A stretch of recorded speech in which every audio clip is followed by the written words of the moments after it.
जो हाल ही में इतनी बड़ी गिरावट आई है, उसने हम में से कई इन्वेस्टर्स को थोड़ा परेशान जरूर किया है। तो चलिए आज इसको आसान भाषा में समझते हैं कि आखिर ये हुआ क्यों और जो लोग लंबे समय के लिए इन्वेस्ट करते हैं उनके लिए इसका क्या मतलब है।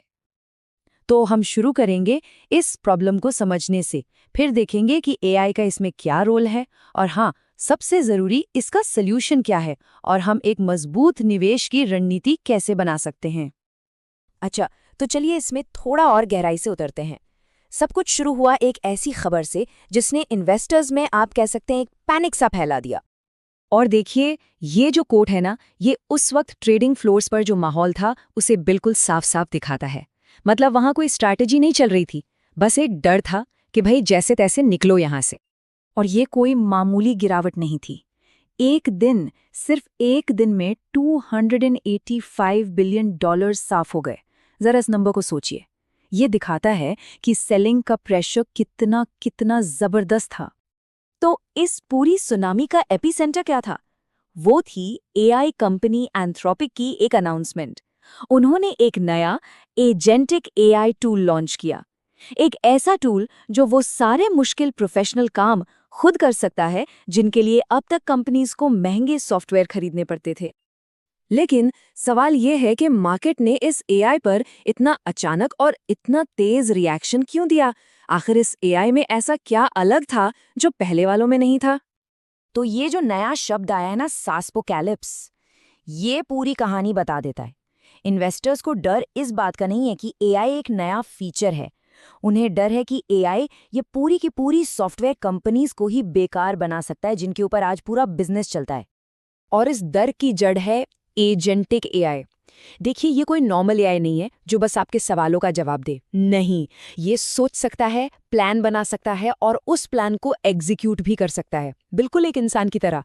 मतलब सोचिए, एक अकेला एआई कई अलग अलग सॉफ्टवेयर का काम कर दे तो उन सॉफ्टवेयर की जरूरत ही क्या बचेगी। और इसका असर वो तो फौरन और बिल्कुल साफ दिखने लगा। सेल्सफोर्स, एडोबी, लीगलजूम, ये सब बड़ी बड़ी एस्टैब्लिश्ड कंपनीज हैं। इनके शेयर्स बुरी तरह से गिरे। क्यों? क्योंकि उनका जो मेन बिजनेस मॉडल है वो ही इस नई टेक्नोलॉजी से खतरे में आ गया था।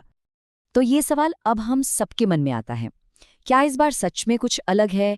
क्या ये बस एक मार्केट का झटका है या फिर टेक्नोलॉजी की दुनिया में एक बहुत बड़े बदलाव की शुरुआत है? इस सवाल का जवाब ढूंढने के लिए थोड़ा पीछे चलते हैं, हिस्ट्री में। क्योंकि देखिए, मार्केट का उतार चढ़ाव कोई नई चीज तो है नहीं। आप पिछले 10 साल ही देख लीजिए, हमने क्या क्या नहीं देखा।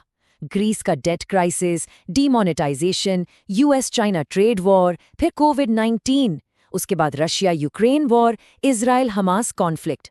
हर बार मार्केट में ऐसी ही घबराहट फैली थी, लेकिन हर बार मार्केट ने कमबैक भी किया। तो सबसे इम्पॉर्टेंट लेसन क्या है यहाँ? यही कि वॉलेटिलिटी यानी उतार चढ़ाव मार्केट का एक हिस्सा है, उसकी कोई गलती नहीं। शॉर्ट टर्म में गिरावट आती है, पर लॉन्ग टर्म में ग्रोथ की कहानी अब तक तो वैसी ही रही है। इसलिए जरूरी है कि हम शॉर्ट टर्म के शोर से परेशान न हों और लॉन्ग टर्म पिक्चर पर फोकस रखें। चलिए इसको एक सिंपल एग्जाम्पल से समझते हैं।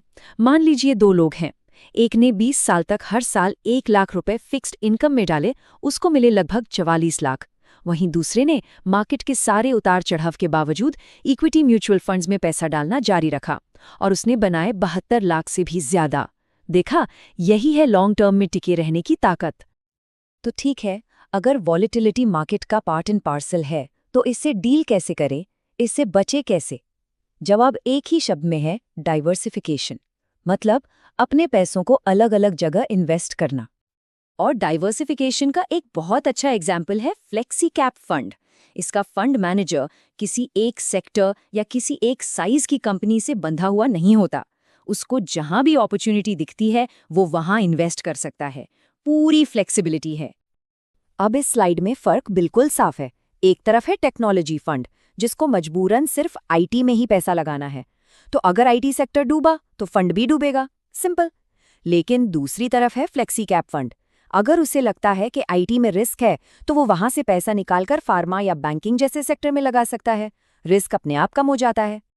तो आसान शब्दों में डाइवर्सिफिकेशन का मतलब क्या हुआ? मतलब रिस्क कम करना, क्योंकि आप सारे अंडे एक ही टोकरी में नहीं रख रहे, मतलब इकोनॉमी के अलग-अलग हिस्सों से ग्रोथ का फायदा उठाना।